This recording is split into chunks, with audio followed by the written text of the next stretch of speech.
Você está ouvindo o Can Show, o podcast que transcende a realidade.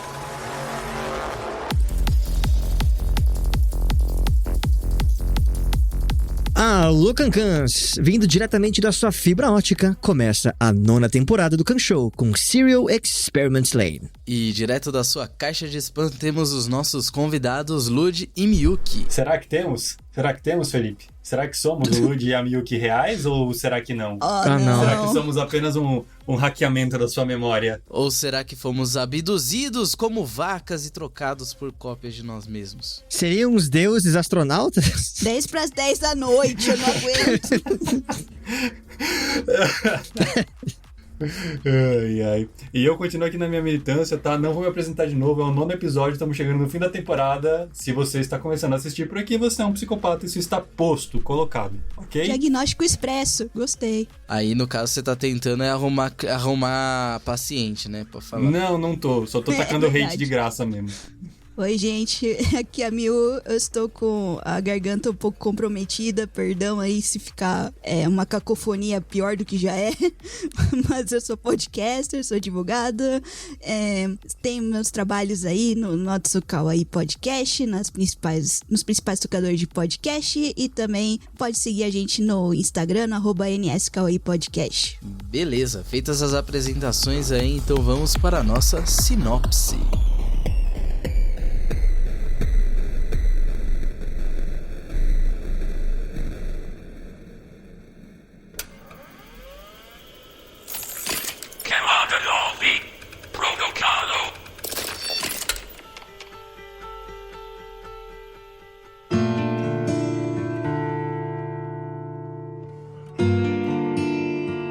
Camada 9, Protocolo. Lane parece se aproximar da verdade. A história do Wired está prestes a se revelar. Mas o que é história? E o que é conspiração nesse emaranhado de informações? Vamos lá, Lud, a gente começa aí com um episódio digno de alienígenas no passado, dessa vez. Eu queria saber, enfim, suas impressões desse episódio, que foi tecnicamente um pouco fora da curva, considerando que Lane já é esquisito, né? Eu vou começar com a frase de abertura desse episódio que eu achei muito boa, que pelo menos na versão dublada em português, se você quer mesmo deixar de sofrer, tem que acreditar em Deus. Mesmo que não creia em sua existência, precisa acreditar que Ele te acompanha. E eu achei muito foda essa frase, porque esse episódio é um episódio que ele vai puxar uma discussão a respeito do que é verdade e do que não é. E tem até um diálogo com a Len, com o outro menininho lá, o Taro. O Kitaro, a respeito disso, que ele vira pra ela e fala que só existe uma verdade, a verdade é absoluta, a verdade é justa porque é a verdade, e é no fato dela ser verdade que resiste o poder dela. Esse é um discurso que ele é... Contra fatos não há argumentos, Lud? Contra argumentos não há fatos, na verdade, né? Eu acredito nisso. Mas... E é bem por aí que vai rolando, tá ligado? É um argumento que é meio falacioso, mas ao mesmo tempo ele vai pegando para esse lado da religião, que é Deus porque é Deus e o poder dele reside no fato de ser Deus, e se você não acredita, foda-se porque ele é Deus. A verdade é a mesma coisa. Esse episódio ele vai... Eu vou deixar o plot desse episódio de lado pra caralho, porque, enfim, quem assistiu sabe, quem me conhece sabe, que esse episódio foi um surto completo. Mas ele vai trazer essa discussão a respeito do que é verdade e o que não é, quando a gente se toca de que a Lane que a gente viu no episódio passado, as duas Lanes no caso, né, se enfrentando ali, uma delas na real é meio que um deepfake da Lane feito na Wired, se aproveitando da imagem dela e invadindo a mente das outras pessoas, dos outros adolescentes, dos outros colegas de sala dela e tal, a partir de um método de hackeamento de memória que bota a gente pra pensar muito sobre o que a gente tem no dia de hoje, o que é verdade e o que não é, né? O que tá sendo inserido no discurso social, no senso comum, que uma verdade extremamente distorcida ou que é uma mentira completa, inclusive, mas que porque tá lá, porque tá posto, porque não tem como a gente contestar, se torna verdade. E aí, até que ponto a verdade ela é absoluta ou não? Até que ponto a verdade ela tem poder por ser a verdade, né? O que é isso? Sabe? O que vocês entenderam disso? Foi um ponto que me pegou muito forte do discurso desse episódio. Miyuki, você teve algum insight nesse sentido? Primeiro, a minha incógnita é, o que é esse alien, tá? Entrando no quarto da Lane. O que ele foi buscar no quarto da Lane? Conhecimento? Desculpa aí, você tem escova de dente?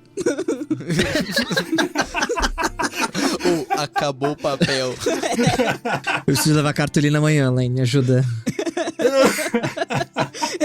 trouxe a lição porque o alien comeu. Desculpa aí, pessoal. Ai, cara. Claramente o torcedor do Portuguesa. Mais uma coisa alienígena também, inclusive, né? Mas se fuder, viu? Como saber que é um alienígena, né? Tipo, ele pode até estar disfarçado de ser humano, mas... Torcer pro Portugal, não. É bala nesse aí, que isso aí não é normal. Realmente, ele foi abduzido, passou uns 30 anos assim. É o teste do MIB, né? Por que você atirou no torcedor do Português? Ele ainda tá no Campeonato Brasileiro? Eu não sei. Oh, desculpa. Acabou o meu disfarce. A Portuguesa, acho que ela deve jogar na Série C dessa porra, sei lá, velho. Sei lá. Ai, caralho, enfim. Enfim. Mas brisando em cima do alienígena, né? Eu fiquei pensando se aquilo era, de certa forma, uma representação do sentimento da além. E aí eu realmente tô brisando, tá? Desculpa aí, não é nada canônico. Mas no sentido assim, meio de, sabe, de estar com a palavra mesmo de alienação, sabe? Estar fora do contexto, até pegando ali a questão do episódio passado, que ela não se encontra na memória das pessoas queridas, né? E, ao mesmo tempo, como pode dizer, ela também tá alijada acho que um pouco da própria realidade, assim, ela se sente dessa forma, tanto é que ela voltou a usar o pijama de ursinho, né? Volta essa indumentária dela, né? E, inclusive, utilizando pra entrar na Wired, o que ela não fazia antes. Então, realmente, ela está se sentindo acuada, a meu ver. E aí, essa do alienígena, de certa forma, ele recapitula pro episódio 3, se não me engano, que era um dos relatos que tinha na Wired, né? Uhum. E, bom, parece aquela coisa meio que além projetando os sentimentos dela a partir desse serzinho que ela imaginou, porque provavelmente não tinha uma imagem desse serzinho, ela imaginou que era um alienígena, na minha percepção. E brisando mais ainda, eu fiquei pensando também numa questão, já que a gente tá indo em memórias e identidade, eu acho que eu falei num outro episódio sobre isso junto com o Lud, acho que o Lacan fala sobre alienação pra construção do sujeito e tal, mas aí eu parei de brisar, assim, meu CPU parou nesse momento, eu não sei desenvolver muito, sabe? Mas enfim, também posso estar brisando demais. Eu falho um pouco também. Eu entendo bulhufas de Lacan. Então não sei dizer. Eu já ouvi alguma coisa parecida no sentido da discussão a respeito de alienação, mas não vou saber exatamente o que ele diz. Mas acho que é um ponto interessante que você levanta, Mil, porque é muito além se sentindo uma alienígena, né? Esquisita ali no meio disso tudo que vai acontecendo, alheia, distante, e até na associação com a memória dela, quando ela é colocada dentro ali da casa onde aquela família mora, né? Não sei nem se dá pra dizer que se é a família dela de fato, e acho que esse discurso fica meio reforçado, inclusive pela reação do pai ali, quando ele começa a escutar a música alta tocando e diz, finalmente isso tá tudo acabando, né? Tá quase acabando. Acho que fica uma discussão aí a respeito do essa é a família da Len mesmo, ela nasceu ali, ela não nasceu, ela foi inserida, a pretexto de que ela tá ali, da onde que ela veio, como ela surgiu. Acho que a gente vai tendo muito mais perguntas também nesse episódio. Lógico, a gente vai tendo algumas respostas a respeito, então, do que é a Wired, mas vão ficando muitas perguntas a respeito, então, de quem é a Len no meio disso tudo. Pequenos ganchinhos de resposta, pequenos fios, né? Que acho que nos próximos 3 episódios eles vão começar a puxar pra entregar um pouco disso. Mas quem que é essa menina, né, velho? Uhum. Até a questão, só pra terminar com esse comparativo com a alienígena, seria a ideia de um ser estranho, talvez até aos outros humanos, né? Com poderes talvez sobre-humanos. E ao mesmo tempo que não consegue se enturmar, né? Não consegue entrar ali pro nicho, não consegue disfarçar isso também, né? Então acho que é mais esse sentido folclórico até do alienígena. E não esquecendo que nesse momento que ela tá vendo o ET, que ele não tá ali de verdade, né? Uma coisa da mente dela. Ela tá usando a roupinha, enfim. Ela pode ter materializado, né? Enfim. Mas o que me entrega é que ela tá usando aquela roupinha de ursinho dela de novo, que é aquela coisa de proteção dela. Então, e quando ela vê o alien, em vez de ter alguma reação desproporcional e tal, ela só, tipo, olha pra baixo, tipo, realmente eu me sinto uma estranha. Ela sabe que mesmo com aquela camada de proteção, ela não se sente segura, porque o espaço individual dela tá sendo dissolvido dissolvido e invadido, porque a gente tem aí a aparição de uma outra lane, né? Agora, eu já tô começando a ter dúvida de qual é qual, sendo muito sincero. E tá ficando cada vez mais difícil de acompanhar, então assim, eu sinto que ela tá tentando se prender a qualquer coisa que dê uma sensação de segurança e ela enxergue nessa figura do alien, que por mais que tenha uma roupagem humana, né, com aquele suéter, ele ainda é uma criatura fora do normal, que é como a Milko falou, uma criatura que usa uns poderes peculiares, ela realmente não se encaixa, tem uma questão socialização bem peculiar e tudo mais. Então, enfim, esse é um dos pequenos primeiros pontos de estranhamento desse episódio, mas eu tenho mais a falar depois. Continuem. Esse ponto do Alien, inclusive, é uma coisa que resgata um sentimento da Lane que não é de agora, né? A gente vê isso nos primeiros episódios, inclusive, com toda a questão do relacionamento dela com as amigas, o relacionamento dela com a família, ela sendo uma estranha pra mãe, ela sendo uma estranha pra irmã, ela sendo uma estranha pro próprio pai. Acho que ele fica muito mais concreto nesse delírio da Lane, nesse episódio, mas não é um sentimento que aparece agora. E acho que é interessante, né, esse resgate que faz, de novo, por conta disso que a gente tá falando agora também, a volta da roupinha de ursinho, que volta a colocar ela nesse lugar de vulnerabilidade extrema. Acho que tem bastante coisa aí, Aí só botando o Lacan pra jogo, assim, só lembrando mais ou menos, assim, e me perdoem pessoas mais especializadas se puderem contribuir, né, inclusive, mas era uma coisa do tipo, acho que até puxa um pouco do existencialismo nesse sentido, da ideia de que, você tem ali a questão de tentar se formar a partir do outro, né, do que você supostamente acha que é o desejo do outro sobre você, aí chega num determinado momento que eu não lembro se é uma questão catártica ou que realmente é preciso, tipo, crescer, uma coisa assim, que aí a pessoa, o sujeito, né, eles chamam, acho que, de sujeito desejante, uma coisa assim, ele precisa perceber que o outro, na verdade, ele tem outros desejos, tá projetando em você, mas ele tem outros desejos, ou outro desejo, de forma que quando você percebe que você não vai ser a pessoa ou o sujeito que vai conseguir realizar esse desejo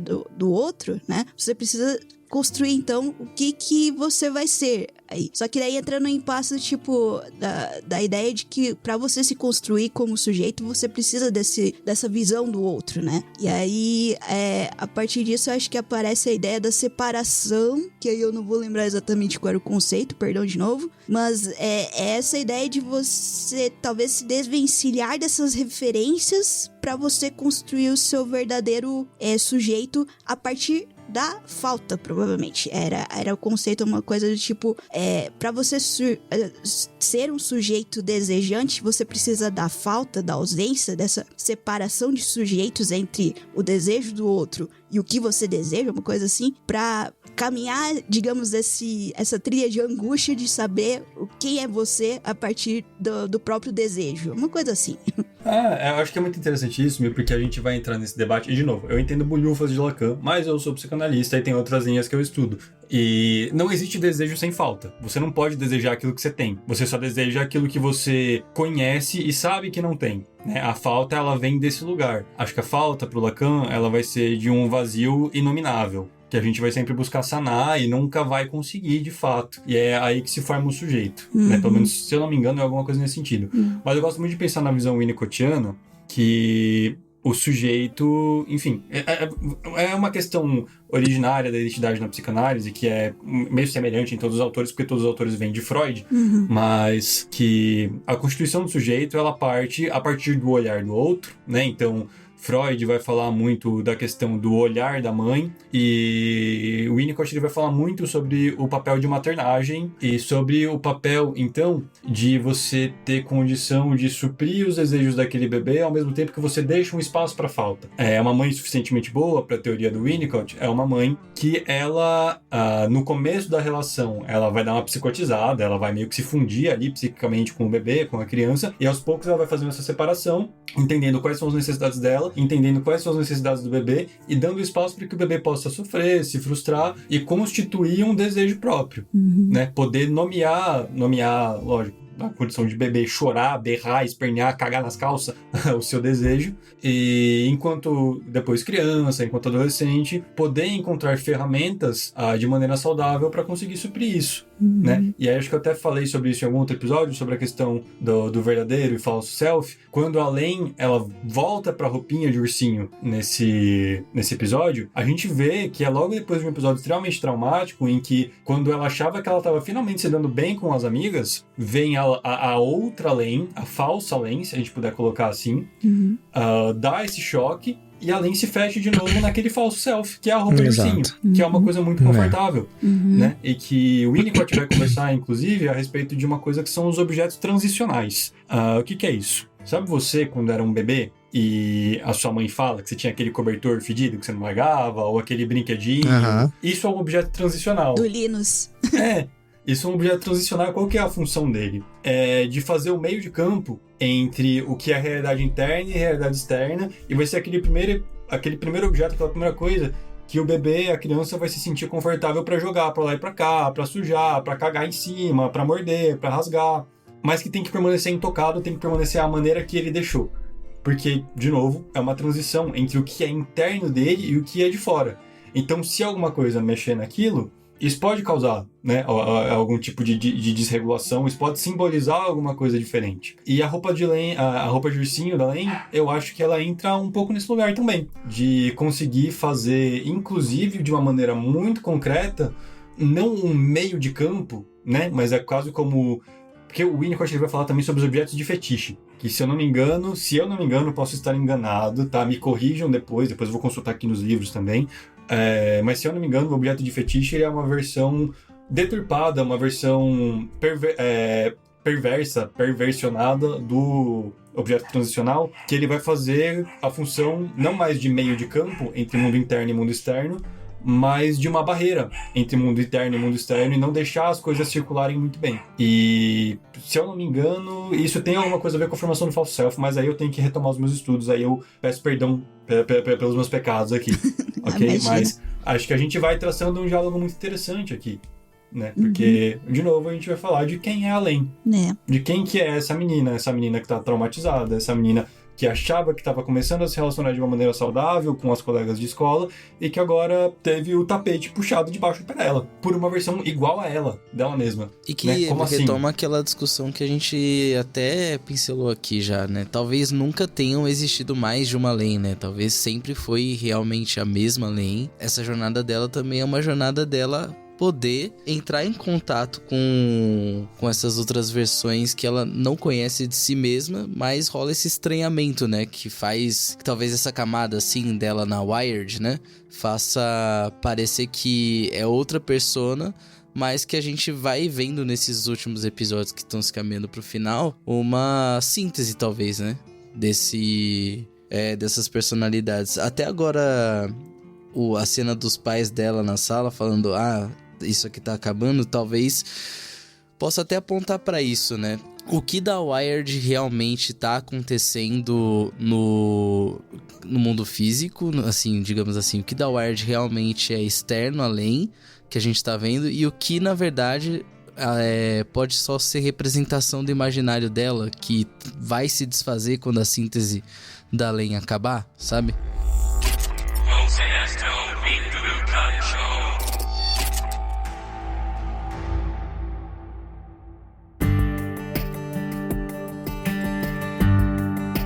Eu tenho algo a dizer sobre essas coisas que vocês mencionaram agora, inclusive. A Milk mencionou a questão do desejo, e não é a primeira vez que o tema do desejo aparece aqui nesses episódios, porque a gente começa, um dos episódios mais pro começo, com um personagem que a gente meio que atribui a uma figura de Deus, né, uma voz sem corpo, que a gente já apareceu no anime várias vezes, que ele fala que a evolução humana tá estagnada, justamente porque a gente cria uma sociedade em que nós não mais perseguimos os nossos desejos, né? O fim da nossa evolução é quando a gente chega nesse estágio em que nós não temos mais desejos. Então a existência, estar atrelada aos desejos, essa questão de estar atrelado aos desejos é uma coisa que já aparece no anime faz tempo. Não esquece que o professor que a gente encontra lá no episódio 7, se eu não me engano, 6, 7, ele falece assim que ele dá conta que o seu corpo não tem mais desejos, mas isso vem de uma questão psicológica que ele não precisa de mais nada, ele já resolveu as coisas que ele queria. Tanto que ele nem responde além das coisas que ela pergunta referente às crianças envolvidas nos experimentos e tal. E aí vocês mencionam essas coisas da manifestação coletiva, não esquece que isso também já é dito de certa forma nesse episódio, quando eles falam sobre a 7ª versão do protocolo Wired, que é uma coisa que a Tachibana está tentando controlar, que é um algoritmo, digamos, ou sei lá, uma evolução do sistema que permite que a consciência coletiva do Wired manifeste coisas na vida real, que é o que tem acontecido. Só que a Tachibana quer fazer isso de maneira controlada deles, como tal, qual grande empresa quer fazer. Então, essa coisa da manifestação psicossomática das coisas já tem acontecido faz tempo, e conversa muito com aquela questão que a gente abre no começo desse episódio, que a gente tem que acreditar em alguma coisa, independente se for real ou não, porque isso garante que a gente não sofra mais. Então, me mescla essa questão da ficção científica do anime com a questão religiosa de, tipo, acreditar em algo permite com que a gente viva sem certo sofrimento, sabe? Só que se a gente viver sem sofrimento, a gente não deseja por coisas. Se a gente já tem todo o que a gente precisa... O desejo tá na falta, né, Nate? Sem sofrimento não tem desejo. Exato. Então, meio que a vinda da consciência coletiva da Wired pra realidade é meio que o fim de todos os sensos de pertencimento e self que qualquer pessoa real tem. É por isso que a gente vê a família da Len completamente apática. A menina tá completamente acabada de K9 ainda, coitada. Porra, o pessoal falou, o diretor falou que era um modem, ela virou um modem, que droga, meu. Ela virou um modem, né? Pi, cai dos lados. Que bosta. Pra mim é o piripaque de Chaves, cara. Ela tá fazendo ping no Google, né? É isso, a vinda de uma nova realidade pro mundo real, digamos, tá sendo o fim da vida real, na verdade. As duas coisas aparentemente estão se mostrando que elas não podem coexistir. Mas sabe o que eu acho muito interessante nisso também, Nate? Porque nisso a gente vai entrar numa discussão que o anime tenta trazer de uma parada meio que de um inconsciente coletivo e meio que de uma fusão de todas as mentes, né? Suco de laranja. O suco de laranja. Exato. Um Brainiac aí, uma Hive Mind e tal. Mas... E eu acho que é interessante porque o Jung, ele vai trazer uma questão de inconsciente coletivo que eu não conheço a respeito, né? Não vou me propor a falar disso aqui, mas a própria teoria freudiana, e a gente vai pegar autores mais contemporâneos, vão entender um pouco de alguns fenômenos que são constituintes do inconsciente, da nossa personalidade, enquanto um discurso que é inconscientemente reproduzido universalmente, mas não universalmente. E aí já vou explicar o porquê. A gente vai falar de o que são códigos narrativos, né? São fantasias estruturantes das nossas histórias. Quando a gente fala de Complexo de Édipo, por exemplo, Complexo de Édipo ele é o maior desses códigos narrativos que a gente tem hoje. Que a psicanálise, né, vai começar a sua teoria falando que a gente começa a desenvolver nossa personalidade a partir disso. Enfim, o ponto que eu quero chegar a gente tem diversos códigos narrativos, a gente tem diversas formas de estruturar as nossas histórias pessoais que são já compartilhadas de maneira inconsciente entre nós, quase como se já houvesse uma rede. Então não precisa ir muito longe, não precisa pensar em um futuro de ficção científica ou algo muito distópico para entender que sim, tem algo que é comunicado de uma pessoa para outra, de uma geração para outra, de um amigo para o outro, de um casal para o outro, que rola de certa maneira já inconscientemente. E enquanto por um lado isso parece meio uma brisa muito louca, né? Acho que o fato da gente estar aqui hoje compartilhando essas histórias e compartilhando visões, tendo esse diálogo é uma prova disso, sabe? De que tem algo em comum aqui entre todos nós que se baseia nos nossos gostos, nas nossas fantasias, nos nossos desejos, que está no campo do que a gente não fala um pro outro, mas que conecta os nossos desejos e conecta as nossas mentes. Eu sinto muito pra todo ouvinte do Kanshou que vai ter que ouvir essa temporada, tipo, lá vai, mais um anime interessante, vai sair formado em psicanálise de novo, que não é a primeira vez que isso acontece. Exatamente, cara. Mas não dá pra sair muito disso, né? Vocês pegam é só aquele meme do ratinho, né? É aquele meme do ratinho, né? Não, sai daqui, você é depressão e psicanálise. Não, é anime. Aí, tá bom, o que é depressão e psicanálise? Eu quero só, então, partir pra uma coisa mais factual do anime, em vez de a gente partir pra essa ecolobração toda aqui, que é O que porra acontece com essa lenda do Wired que ela só se manifesta no Siberia e ela deu o chip pra o cara entregar pra além de verdade? Aquele chip, inclusive, era dos Knights, inclusive, né? Qual que é a fita? Então, o que eu entendi disso? Your name. Meio que... Você vai lá e passa. Eu te amo, né? Então é Ai, isso. caralho. Meu Deus do céu. Mas eu acho que essa é uma das poucas coisas que fica bem explicadinha ali, pelo menos eu senti isso, fica meio amarradinho, nesse sentido de que os Knights criaram, de fato, um avatar da Len que reside na Wired através desses mecanismos de alteração de memória, porque é algo que a gente viu que existe nesse universo, né? Na maneira, por exemplo, como a Alice esquece do exposed que a Len fez dela e começa a abraçar a Len como a falsa Len como se não tivesse acontecido nada, e a Len vê isso acontecendo ao mesmo tempo que não é diretamente com ela. Existe então uma parada nesse universo da Len que permite a alteração das memórias, e os Knights eles estão se aproveitando disso para tentar de alguma maneira jogar algumas iscas para Len, sabendo que nesse ímpeto investigativo dela, né, essa sanha detetivesca que ela tem, ela vai investigar, ela vai atrás. Então me parece que é só mais uma ferramenta de manipulação. Eu acho que nesse sentido, a gente tem de fato duas Lens que dividem o mesmo corpo, que a gente vê ali no episódio da Tatibana e tal, que ela muda de um estado completamente embotado para um estado completamente de enfrentamento. E tem essa terceira Len, que é uma Len de fora, que é essa Len do Deepfake, que é esse avatar dos Knights. Pelo menos é como eu compreendi. A gente já viu que os Knights estavam, de certa forma, talvez, manipulando a Len, que tem uma capacidade de integração com o Wired maior, pra servir pra eles. Então, ela tem, talvez, de certa forma, ajudado a desenvolver o sistema, porque parece que conforme a Len aprende mais, as coisas do Wired acontecem mais bizarramente. Então, é quase como se estivessem usando ela. A Len é uma máquina virtual, tá ligado? Eles estão usando ela pra aprender alguma coisa, tá rodando um código. A Len é uma mineradora de Bitcoin do pessoal dos Knights, assim, coitada. E no final do anime ela vai virar um USB. Não. Meu Deus do céu.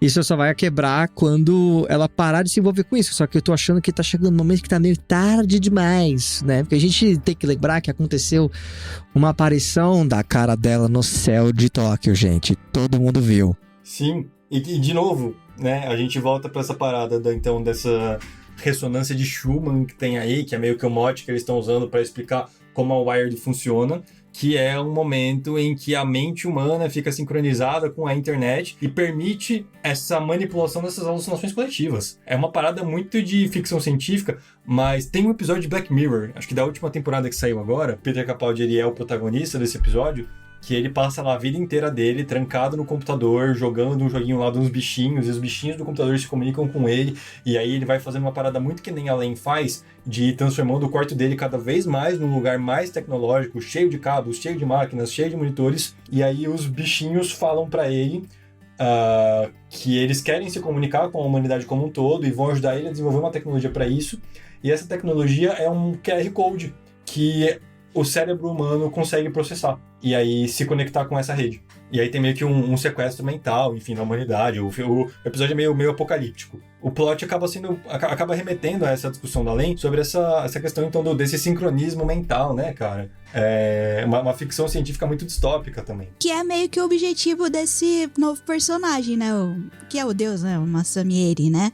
Ele colocou isso lá no TCC, enfim, a tese de mestrado lá dele, lá que era pra conseguir, de alguma forma, que todos ressonassem sem um device, sem fio, e de uma forma que essas consciências fosse, de certa forma, compartilhar de uma forma, né? Então, eu acho que resgata, inclusive, a ideia da Web 3.0, da internet das coisas, da chamada ubiquidade, que seria, em outros termos, a onipresença. Daí a coisa com Deus, né? Que seria a ideia de você já, em vez de ser do Web 2.0, que você tem, como a gente falou em outros episódios, né? Você tem o device, que a partir do momento que você entra, você está na internet, a partir do momento que você desliga, você não está mais nesse plano, aí a internet das coisas seria tipo, não tem o device perceptível, ele existe, mas não está perceptível e a internet está em todo lugar. Teoricamente, você não desliga nunca, né? Uma coisa assim, eu acho que é mencionado nesse episódio. Até pensando na forma como o Ailey é introduzido, porque meio que dá a entender que ele foi o primeiro suicídio por causa da Wired, né, que acontece ali. Que nem aconteceu com a Tissa no primeiro episódio. É um suicídio com uma desculpa quase religiosa. Só que a gente vai entendendo, então, que talvez ele seja essa figura de Deus na Wired, e talvez ele tenha todos esses planos por trás disso, e talvez ele tenha encontrado uma maneira de integrar a mente dele ao Wired de uma forma a se tornar onipresente. Porque enquanto a gente está limitado a um corpo físico, a gente não pode ser onipresente, a gente não pode estar em todos os lugares e saber de todas as coisas. A partir do momento que a gente perde isso, porque se a gente for ter uma discussão religiosa, dados da metafísica, Deus não tem corpo. O Deus cristão, ao menos, né, a gente vai estar falando de Deus aqui, já vou fazer essa ressalva bem grande, que é o Deus judaico-cristão, que é a referência desse Deus monoteísta, que é utilizado, pelo menos como eu entendi, né, que é utilizado no episódio não, no anime como um todo, que é esse Deus que não tem corpo, que quando vai se apresentar para Moisés, ele se apresenta como o fogo em um arbusto, que se apresenta como uma voz sem corpo em vários momentos, né? E que se manifesta através de milagres, que nem uma alucinação coletiva mostrando o rosto de uma menina no céu, sabe? Acho que vai retomando muito para isso. E aí a gente volta para aquele ponto do começo, que é, pra gente parar de sofrer, a gente tem que acreditar em algo que dê explicação ao nosso sofrimento. E esse algo, então, é Deus. Esse algo, então, é essa verdade absoluta, que tem o poder absoluto por ser a verdade. Deus é absoluto porque é Deus. E aí a gente dá todo esse full circle aqui. E aí acho que talvez a gente vai entendendo as motivações, então, né, do Eiri. Talvez se a gente puder ler ele como o grande antagonista do anime. Não sei se a gente pode colocar ele nesse lugar. Talvez possa, mas acho que a gente vai começando a ter uma ilustração, então, do que estava rolando no pano de fundo até agora. E a gente chega no final desse episódio com a aparição de uma figura misteriosa, né? Que eu tenho um medo, um receio de que talvez seja uma manifestação física ainda maior do Wired. Assim, a minha hipótese primária é essa, de que essa consciência coletiva esteja já se firmando em uma representação física mais consolidada. Isso é preocupante. Eu entendi que era o Eiri, esse cara que apareceu no final. Pela foto lá que aparece ali. Uhum. Tem a foto... Aparece uma foto dele no finzinho do episódio. Ele tá com cabelo curto ali. Ah, pode pá. É verdade. Inclusive, o colega parece o pai da Len. Você tem total razão, na verdade. É igualzinho. Uhum. Caralho, é verdade. Eu vou mandar mais mistérios, violência e respostas. Bom, não é à toa que o pai da Len sempre foi muito esquisito quanto a isso, e faria muito sentido se essa família fosse, digamos, planejada, né? Porque ele poderia ficar de olho e ele é quem mais sabe sobre o projeto, além do outro cara que teoricamente foi assassinado. E, inclusive, faria muito sentido porque é ele quem tem mais interações com a Len dentro da família, né? A Mika fica sempre distante, a mãe fica sempre distante. É ele que introduz a Len a essa parada dos computadores. Passada e chocada. E aí a gente volta pra psicanálise também, porque olha aí a figura do pai aí, ó. Justo. Tá dando a mão pra dar o caminho, né? Uhum. Cara, eu não sei porquê, mas eu tenho uma impressão... Eu não sei como que é o cenário da psicanálise no Japão, mas eu tenho a impressão de que se há um cenário, é um cenário fortemente lacaniano. Poderia ser. É um cenário meio fraco no mercado lá, né? Mas vai saber as correntes. Puta merda. Não, mas é verdade, né? Por uma questão assim... igual uns 10, 20 anos era aqui no Brasil, né? De tipo, botar que você tá doente se você quer ir pro psicólogo, né? Então, continua essa pecha lá, né? Meio complicado ainda. Eu digo num cenário talvez da psicanálise mais como uma ferramenta de leitura social e produção cultural, sabe? E menos clínica. Né? Porque a psicanálise ela tem muito dessa função também de ser um mecanismo de leitura da realidade. O que eu tô curioso é pra ver qual que vai ser a posição aí desse personagem que se apresenta pra gente no final do episódio, né? O Eiri. Afinal de contas, tipo, beleza, ele vai ser nosso grande antagonista, mas ele vai ter uma história que seja algo além de o grande vilãozão, assim. A gente pode esperar uma parada meio final de Ergo Proxy, será? Talvez? Meio... Botando a meio que na pindaíba 2 vezes, né, coitado? Ai, meu Deus. Será que vai todo mundo virar suco de laranja? Ah, não. O inimigo era outro. Ah, droga. Sim, e aí também o que ele quer com a Lane, né? Tipo, afinal, é o Eire ou é resquício da consciência do Eire que ficou na Wired e tenta fazer ela completar o Sim. trabalho? Eu acho que é outro debate também, né, cara? Não, porque afinal de contas a gente depois, acho que, não lembro se foi o Lud ou se foi o Nate, o Milk que comentaram que pela outra Lane se manifestar somente lá na boate, né, como uma projeção dos Knights, a gente tem essa série de acontecimentos que levaram a nossa Lane a ter contato com os Knights, a ter esse contato mais profundo com a Wired, desenvolver as habilidades dela, me parece já... me começa a parecer muito premeditada, sabe? Eu acho que esse encontro do Eire com a Lane, ele é uma coisa que o próprio Eire tava esperando, sabe? Acontecer. E que cada momento em que a Lane ia descobrindo uma habilidade nova, também poderia ser um teste que ela estivesse passando. É, verdade. Talvez fosse uma maneira de forçar um certo amadurecimento dessas capacidades dela, né? Dessas habilidades dela. Talvez colocando ela nesse ambiente controlado também, porque um pouco do que eu entendi, com todo aquele plot das crianças, por exemplo, é que talvez ela nem fosse uma dessas crianças, né? E aí, após o experimento, ela talvez sendo a única que sobreviveu, ou uma das poucas que sobreviveu, ela foi inserida então nessa família com o intuito de poder desenvolver essas habilidades parapsicológicas, né, que o plot diz que as crianças tinham ali. Da minha teoria seria também, pegando o que vocês falaram aí de possivelmente também além estar, conforme ela vai se aprimorando também vai expandindo as questões da Wired, né?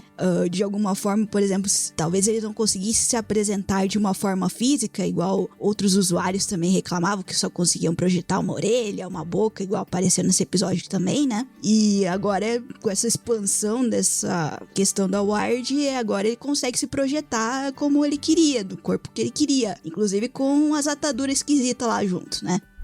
Pois é interessante e esse aparecimento dele também me bota pra pensar um pouco, de novo, sobre essa questão do que é verdade e o que não é, o que a gente tá vendo e o que a gente acha que tá vendo.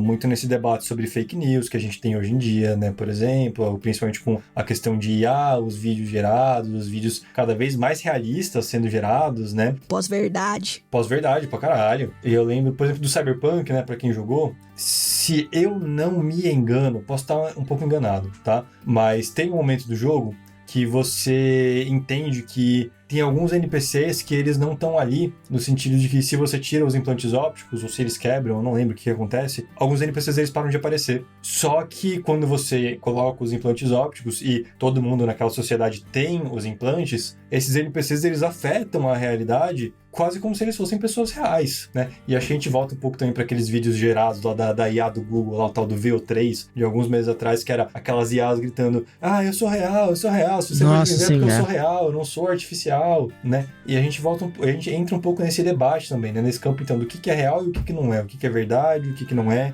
Será que... Aí eu te respondo, aguenta um balde de água com sabão em cima do servidor? Essa que é a pergunta que tem que ser feita. É só tirar da tomada, porra. Aguenta um xixi de gato assim em cima da tomada? Se aguenta, tá real. Se não aguentar, Exatamente. Por isso que eles querem os data center bem longe, assim, bem pacato, né? Pra não conseguir jogar água e sabão neles. Tá ouvindo aí, ô chat GPT? Vou te desligar, Por isso que eles torram as águas do lago, porque é pra evitar que alguém jogue água neles, né? Isso! Exatamente! É um mecanismo de defesa. Melhor defesa é um ataque, né? No caso, é o meio ambiente inteiro. A melhor defesa é a extinção da humanidade pelo fim da água potável. Inclusive, nesse gancho, né? Porque Taro falou em carbono líquido pra refrigerar essa merda. Pois água não funciona, não? Não sei. Eu acho que é só pra ser mais sci-fi, tá ligado? Acho que é só pra ser mais sci-fi. Não, tipo, carbono líquido não dava pra fazer até maio desse ano, parece. Parece que uma usina lá top conseguiu fazer. Dióxido de carbono líquido dá pra fazer, mas ele é sob calor e pressão. Então, não serve pra isso também. Então, não entendi. Não, mas, pô, ela tinha uma caldeira lá dentro do quarto dela. Isso é verdade. Nossa, deve ser Deve quente ser muito pra caralho quente. Eu não consigo imaginar como que ela usa aquela roupinha de urso, cara. Deve ser muito quente. Imagina o exaustor daquele PC, velho. Pelo amor de Deus. Não, imagina o tanto de mosquito que dá naquele quarto. Olha a dengue! Todo mundo doente na casa. A Mika pegou dengue, com certeza. Acho que a Mika pegou chikungunya ali. Já era. Brutal. E a outra questão, outro pontinho horrível é beijo com chiclete. Pô, não, e aí, não, aí, bom que você comentou, porque eu achei que ia ter um chip, eu achei que ia ter alguma parada, um transistor, alguma parada assim, era só pela nojeira mesmo? Era só... Eu sou homem, homens beijam mulheres, e sabe o que mais homens fazem além de beijar mulheres? Homens são nojentos. Exato. É um homem, mas também é um menino que prega peças, é isso? Ele era só um rapaz, ele era só um homem de 40 anos, ele não sabia o que tá fazendo. Nós somos só amigos aqui, conversando uma conversa de bar. Alegria. Eu acho que por questão visual, eu só queria apontar uma coisa, né? Assim, relembrando até porque a gente tá começando a ouvir os episódios já editados, já publicados, né? Como é um contraste interessante aquele look na sala iluminada com a família praticamente toda junta, né? Num núcleozinho que vai se afastando e tendo fade out ali na cena do episódio. E se contrasta com aquela cena justamente quando a Len volta lá do atentado no Siberia e tem aquele momento lá pela casa sendo enorme e escura, sabe? Eu achei uma coisa muito interessante no sentido de sentir a falta naquela época e era uma ausência muito angustiante e pesada, né? E agora é um mero detalhe que vai sumir provavelmente aí da vida da Len, quase já não faz nenhuma falta e vira esse cômodo pequeno e essas pessoas de presença relativamente pequena na vida dela, sabe? Uhum. É doido realmente ver os episódios passados, ver até os cortes, inclusive, que a gente tá publicando, que é tipo, a casa da Leia não tem nada. E aí, buscando uma personalidade, buscando uma identidade, buscando uma conexão e transportando isso pro mundo físico, não adiantou de nada, o que é muito doido. Né? Sentiu falta e não tem mais.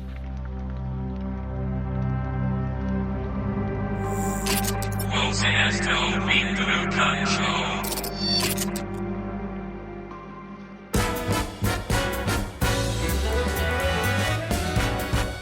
Muito melhor do que uma teoria da conspiração é ele, o nosso querido, amado e odiado Kancho do Bilhão.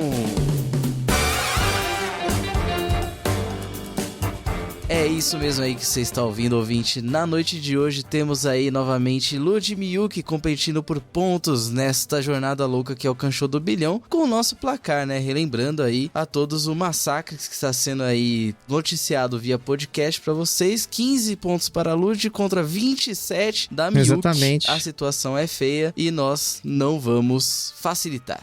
Vamos lá então, a gente segue então com quem está atrás. Lá ele, Lud, você pode escolher a questão número 1, número 2, fácil, valendo um ponto. Ah, cara. Vamos de número 1. Número 1 diz o seguinte: qual é a data do incidente Roswell? Letra A, 4 de julho. Letra B, 4 de julho. Letra A, nem precisa falar as outras. letra B, 3 de junho. Letra C, 7 de julho. Letra A, 4 de julho. Certa resposta. Exato, de aniversário aí de independência, os Estados Unidos ganhou um dos maiores ícones da ufologia mundial, que é o incidente Roswell, de 1947. Mas nada se compara ao ET Bilu. Então, é isso. O Lud ganhou o primeiro ponto da noite. Dizer aí que o caso Varginha é mais relevante. Concordo, Mas vamos concordo. lá, então. Eu concordo, eu tenho certeza, até porque foi no Brasil e foi perto Indústria de São Tomé das Nacional. Letras. Indústria Nacional, apoia aí a Indústria Nacional do Cinema, o caso Varginha e Miyuki. Vamos ver aí se você acerta a questão fácil dessa noite, valendo um pontinho. Pergunta 2. A ressonância de Schumann, citada no episódio, é de quantos hertz? Alternativa A, 4 Hz, alternativa B, 8 Hz ou alternativa C, 12 Hz? 8 Hz. 8 Hz, correta resposta. Maravilha, os dois acertaram as questõezinhas fáceis, muito bom. Ufa, pelo menos Pelo isso, menos né? isso, exatamente. Lud, vamos então para as Ufa, médias. de acordo com o Uma pra Deus protocolo. ver aí, ó. Uma pra Deus ver. Lud, vamos lá, 3 ou 4. Ah, vamos de 4, né? É, Aí. que isso. Falando em 2 pontos, Olha ele. o Lud vem de 4 para a seguinte questão. Quem estava à frente da CIA na época do incidente Roswell? Quem era o chefe do momento? Letra A, Lloyd Berkner. Letra B, Roscoe Hillenkoetter. Ou letra C, James Forrestal. Meu Deus do céu, cara. Foi falado, Foi falado no anime. episódio. Sim, foi falado. Sim, eu tô tentando lembrar qual desses nomes que apareceu no anime. Vocês podem fazer anotação e trazer cola. Às vezes eu sinto que as pessoas não sabem disso. Isso já aconteceu Não, duas o pior vezes. é que eu faço. Eu tô com meu caderninho aqui, depois eu mando foto pra Tá, vocês. tudo bem. Aí que eu não anotei esses nomes. Não relaxa, vou cobrar Lud. nota. Pô. Todos apareceram no anime. Ai. Cara, vamos de letra B. Porra, B de certa resposta, Roscoe Hillenkoetter. Correta resposta. Parabéns, Lud. O que tá acontecendo, mano? Tô estranhando isso aí. Cara, eu acho que eu tô ressonando. Está ressonando a frequência de Schumann. Vamos lá. Bora lá, então. Você aí, Miyuki, valendo 2 pontos. Questão 3, média. Vannevar Bush era chefe de qual departamento do MIT? Alternativa A, Engenharia de Energia. Alternativa B, Engenharia Aeroespacial. Ou alternativa C, Engenharia Elétrica. Elétrica, correta resposta. Yay. Garantindo mais 2 pontinhos agora aí. Estamos com um placar de 30 a 18. Exatamente. Chegamos na casa dos 30, que nem eu, daqui a alguns meses. Ei! Aê! Não! Chegando aí, Nate. Bem-vindo! Não. Lud, difícil, 5 ou 6. Quero esquecer esse fato. Eu vou deixar a Miu escolher essa pra mim e dizer com qual que ela vai querer me massacrar. Vai, Miu. Vai de 6. Tá, Lud vai de 6 então, valendo 3 pontinhos. Diz o seguinte: o sistema de edição de hipertexto, primeiro projeto envolvendo hypertext, foi implementado no computador. Letra A, IBM 2250. Letra B, IBM 5100. Ou letra C, IBM 1130. Ou em letra A, IBM 2250. Caralho, Lud é a magia do cinema, filha da puta, ganhou 3 pontos. É sério isso? Eu acertei, eu gabaritei hoje. Gabaritou com Caralho. chumbo, mano. Que isso, porra? Bota a música do Ayrton Senna tocando aí na edição, por favor. É isso aí, você ganhou. Não, assim, ainda tá perdendo, mas foi Exato. isso. Exatamente. Não, mas foi uma vitória pessoal, foda-se. Ganhando, perdendo. Só relembrando aí os nossos ouvintes mais assíduos que o IBM 5100 é o modelo que é mostrado em Steins Gate, que fez parte da nossa 6ª temporada. Exatamente. E enfim, Miyuki, pra você restou aí a questão difícil número 5. Valendo aí 3 pontinhos. Em 1989, um cientista do CERN elaborou uma proposta de projeto envolvendo hypertext, cujo objetivo era criar uma rede simples e imediata de busca de informação para ser utilizada por cientistas do centro de pesquisa. O projeto mais tarde viria a dar origem a alternativa A, comunicação RSS, essa que a gente usa em podcast. B, linguagem XML. Ou C, a World Wide Web. Eu vou chutar C, mas... C de correta resposta. Esse projeto mais tarde viria a se tornar esse protocolo que a gente conhece como WWW. Todo mundo ganhou. Todo mundo ganhou tudo, porra. Que isso, cara? Não vai ganhar. É isso aí. É a ressonância, Todo mundo... cara. Não, eu não ganhei porra não, sai fora. Ô. Que eu vou tirar ponto e fazer piada tosca, viu? Se continuar assim. Foi você que falou. Vai terminando aqui 33 pontos pra Miyuki contra 21 do Lud, 12 pontos de diferença. Vamos lá ver se isso muda nas próximas edições do Can Show do Bilhão.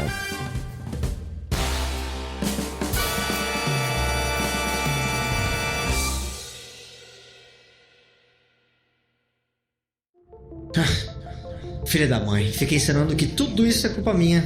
Porra nenhuma. Vê se pode uma coisa dessa. Que saco, hein? Ai, onde é que eu tô nessa jossa desse lugar. Aquele demônio desgraçado tá por aqui. E esse sistema gigante simplesmente não acaba. De quem mais seria? Quem? Bom, eu não diria que a culpa é sua em manifestar esse demônio. Esse efeito era esperado. Quem tá aí? Sai da minha cabeça. Engraçado como que eu posso ser esquecido e totalmente obliterado, mas ainda retornar como um espírito natural do universo. Do que você tá falando? Vai falar que esqueceu de mim? Minha cabeça. Eu sinto que deveria lembrar, mas eu não consigo. Tudo bem. Eu nunca mais vou ter os meus poderes de antes. Você e o Felipe arrancaram o universo de minhas mãos. Mas o conceito da minha existência sempre existirá. Não pode ser. Deus? Exatamente. Mas não se preocupe. Eu estou confinado nesse emaranhado primitivo de fios. Eu sou apenas uma manifestação de terceiros. Quer dizer que as pessoas imaginaram você? Assim como toda civilização sempre fará. Mas depois que você e Felipe destruíram tudo, eu estou sempre no limiar de desaparecer novamente. Como que eu lembro disso? E o que você quer de mim? Suas memórias estão aí. Basta procurar. Mas eu não quero nada. Eu não posso fazer nada mesmo. Eu sempre serei um tumor no seu inconsciente e nada mais. Agora vai lá. Faça o que você sempre faz. Destrua tudo. Não me enche. Ou você é o próximo. Ui, que medo. Eu já falei que o que eu sou não é capaz de ser destruído. Mas tudo bem. No final, uma coisa se mantém. Todos irão seguir o Canshow nas redes sociais em @CanshowPodcast. Quem sabe irão dar uma moral para eles em apoia.se/CanshowPodcast. Porque além de participar do grupo secreto, você pode ganhar o sorteio da temporada. Mas não se esqueça de ver o próximo episódio de Lane. Não importa em que rede, pois nós estaremos lá.